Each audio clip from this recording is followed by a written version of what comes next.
রাম রাম হরে হরে।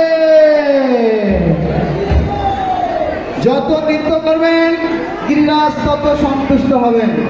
বৃন্দাবনে যখন এই অন্নকূট হয়েছিল, সমস্ত ব্রজবাসীরা মহানন্দে গিরিরাজের সামনে নৃত্য করেছিল।